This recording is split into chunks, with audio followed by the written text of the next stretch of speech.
Lo que pasó con mi suegro nunca lo olvidaré.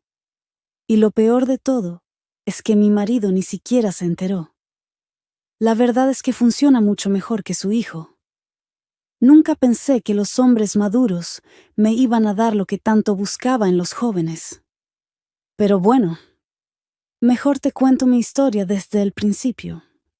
Valdeverdejo es uno de esos pueblos pequeños y tranquilos, metido entre montes, donde todo el mundo se conoce y la vida parece siempre en pausa. Las casas son blancas, las calles estrechas, las plazas tienen bancos de hierro que crujen cuando te sientas. Todo muy bonito, muy de postal. Pero yo, esa noche, no me sentía parte de ese decorado. Me sentía fuera de lugar, o más bien, como si me estuviera despertando de un letargo. Soy una mujer de 40 y tantos, delgada, con el pelo siempre recogido deprisa, ropa práctica, cómoda, y una rutina que me ha ido apagando sin darme cuenta. Álvaro, mi marido, lleva tiempo en lo suyo. Concejal de tiempo libre, reuniones eternas, proyectos que llenan su agenda, pero no la casa. Ya no me mira como antes. Ni siquiera me escucha mucho. Hace tiempo que dejó de prestarme atención. Y yo, la verdad, dejé de reclamarla. Me sentía invisible, como si estuviera ahí, solo para rellenar el hueco de la mujer del concejal. Pero dentro de mí, seguía habiendo algo que no se había muerto. Algo que me pedía salir, aunque no supiera muy bien a dónde ir. Aquella noche, había una copa organizada por el ayuntamiento en la terraza del centro cívico. Una idea suya, por supuesto. Yo fui, como tantas otras veces, con la sonrisa puesta, acompañándole como una figura decorativa. Pero esta vez hice algo diferente. Me arreglé para mí. Me puse un vestido negro, de esos que llevaban meses en el armario esperando un momento. No era escandaloso, pero sí ajustado, con tirantes finos. Me puse unas medias color carne, con encaje arriba, y un conjunto de lencería azul oscuro que me abrazaba la piel. Nadie lo iba a ver, pero eso no importaba. Me maquillé con calma, sin excesos, pero cuidando los detalles. No lo hice para gustarle a nadie, ni siquiera a él.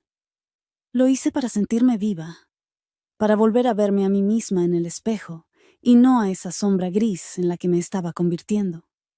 Porque sí, me sentía sola, muy sola, y necesitaba algo más, algo distinto, algo nuevo. Álvaro desapareció en cuanto cruzamos el umbral. Se fundió entre chaquetas de lino gris y frases calculadas. Me quedé en la barra, con una copa de vermú en la mano y la vista perdida en el reflejo tembloroso del mantel, como si allí pudiera adivinar mi porvenir. Entonces lo vi. Germán, el padre de Álvaro, siempre impecable, con ese aire distante, como si habitara a 3 pasos de la realidad. Había sido siempre correcto, distante, con una ironía templada que no incomodaba. Pero esa noche se acercó, con media sonrisa y un vaso de tinto suspendido entre los dedos. En medio de todo esto, por fin una mujer guapa, murmuró cerca de mi oído. Su aliento tenía algo dulce, y me estremecí. No por lo que dijo, sino por cómo lo dijo. Respondí algo banal que no recuerdo, porque enseguida empezamos un juego sutil, hecho de silencios largos, media frases, miradas que sostenían más de lo que debían. Nos alejamos del bullicio sin buscarlo, como si todo lo demás se hubiera desvanecido. Me observaba con una intensidad serena, no posesiva, sino como quien estudia un mapa oculto. Cuando llegó la hora de volver, no quedaban sitios en el coche común. Compartimos taxi. No hablamos. Él miraba la calle, pasar por la ventana. Yo lo miraba a él. En el cristal, las farolas parecían sueños lejanos. Antes de bajar, me sostuvo la mirada más de lo prudente. No dijo nada. No hizo falta. Siempre había una tensión entre nosotros dos. Esa noche no dormí dándole vueltas a sus palabras, a cómo me hacía sentir. Me quité el vestido con lentitud, deslicé las medias como si fueran piel ajena, y me contemplé en el espejo, aún envuelta en azul oscuro. No me vestía para ser deseada. Me vestía para recordarme que todavía era deseo. Pasaron días como si caminaran sobre nieve. Hacía las tareas sin tocar el suelo. Cocinaba, atendía llamadas, fingía escuchar mientras Álvaro hablaba de reuniones, de subvenciones para fiestas y festejos, de reuniones con la Diputación de Cuenca. Yo sonreía, pero por dentro ya vivía en otro lugar. Un espacio tejido entre miradas no lanzadas y palabras no dichas. El sábado fuimos a comer a casa de los padres de Álvaro, en un chalet en las afueras de la ciudad. Escogí la ropa sin pensar, pero cada prenda era una declaración. Vestido blanco ceñido, sin escote pero firme en la cintura. Y debajo, el mismo conjunto que me hacía sentir real. La casa olía a estofado y leña. Álvaro se perdió en una conversación con su hermano. Yo fui a la cocina a ayudar con los dulces. Entonces lo sentí. Germán se colocó cerca, sin tocarme, pero su proximidad era una vibración. Puso su mano a 1 centímetro de la mía, tan cerca que el calor me hizo temblar. «Hoy estás callada», dijo con esa voz suya que no necesitaba subir el tono para hacerse notar. «Tuve una mañana espesa», respondí tocándome la barbilla, sabiendo que notaría ese gesto. Y lo hizo. Sentí como sus ojos bajaban apenas, sin cruzar la línea, pero sabiendo que estaba ahí. Jugaba con fuego, y yo ya no quería apagarlo. Más tarde, cuando todos fueron al jardín a tomar algo, volví sola a la cocina. Escuché sus pasos antes de verlo.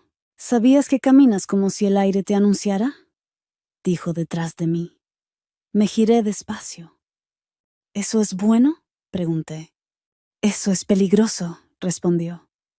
Nos miramos. El aire parecía suspendido. De repente me agarró por la cintura y me dio un beso en la mejilla, muy cerca de la comisura de los labios. Me subieron los colores de repente. Esa noche, en el coche, Álvaro hablaba del Congreso en Albacete, de llamadas de Madrid. Yo solo pensaba en esa frase, en ese beso al límite de lo prohibido. Al amanecer, me puse un batín fino y me senté junto a la ventana. Recordaba el olor de su colonia, sándalo, humo, algo seco y masculino. Bajé al armario y saqué otro conjunto.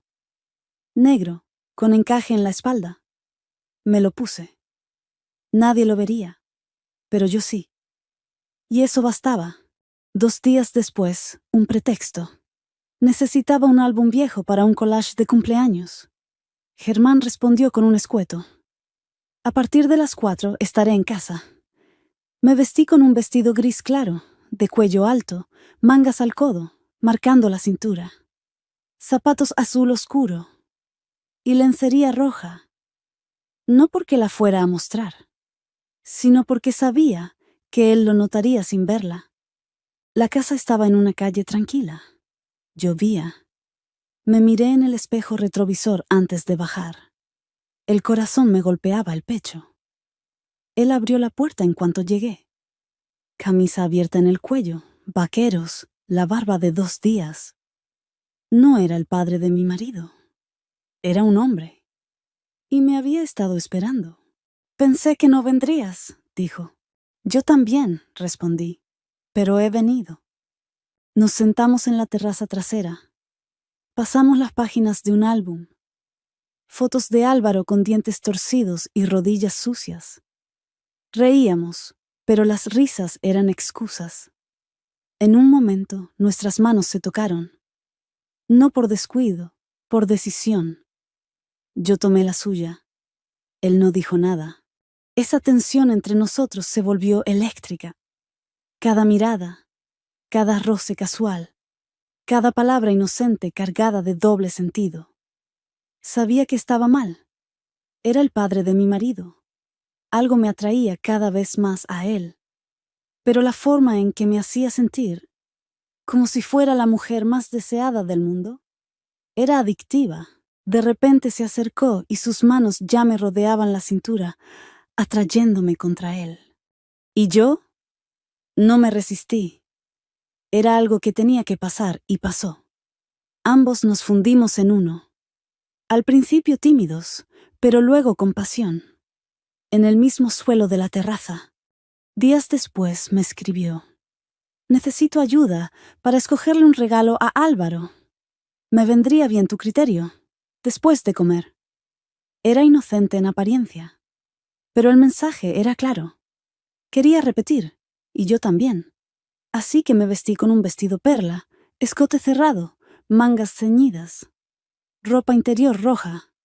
No para él, para mí. Nos encontramos en un centro comercial viejo, con azulejos resbaladizos y luces pálidas. No nos saludamos. Solo empezamos a caminar juntos. Entramos en una tienda.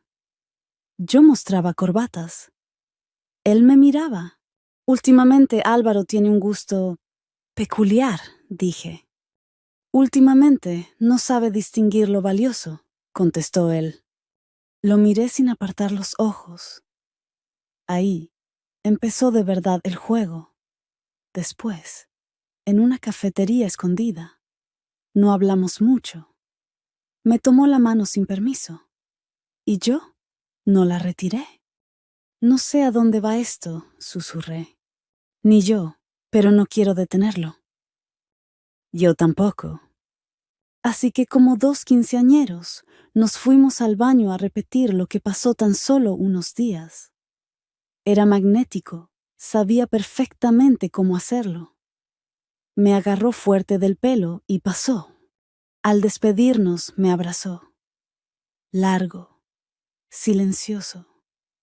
Sentí como todo lo demás desaparecía. Esa noche, de vuelta a casa, supe que ya no era la misma. Vivía en dos mundos, y en uno por fin respiraba. Semanas después, una invitación a pasar el fin de semana en casa de unos amigos de Álvaro, en un pueblo cerca de Sigüenza. Jardín, niños corriendo, sonrisas prestadas.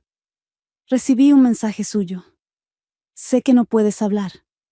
Solo quería decirte que te echo de menos. Me aparté. Lo leí 1000 veces.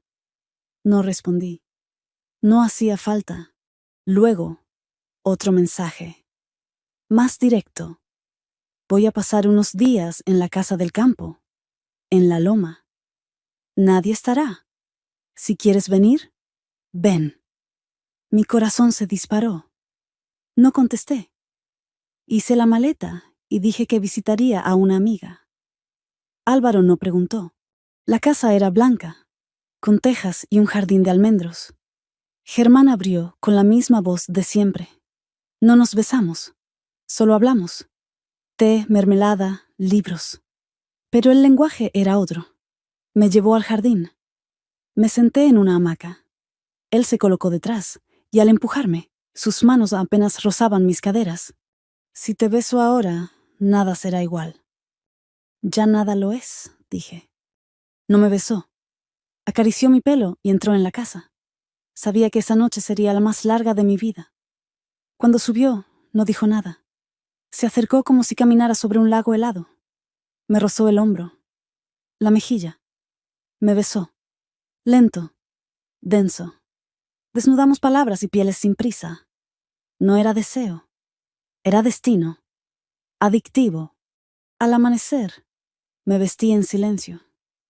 No nos dijimos adiós. No hacía falta. En casa, todo seguía igual. Álvaro ni lo notó. Pero yo ya era otra. Una semana más tarde, el último mensaje. Me voy a Galicia. Trabajo nuevo. Quizá no volvamos a vernos. Pero me llevo todo. No respondí. Solo lloré. Pero eran lágrimas de libertad. Esto no era un final. Era el comienzo de mi historia. Y por primera vez, no necesitaba pedir permiso. Solo seguir.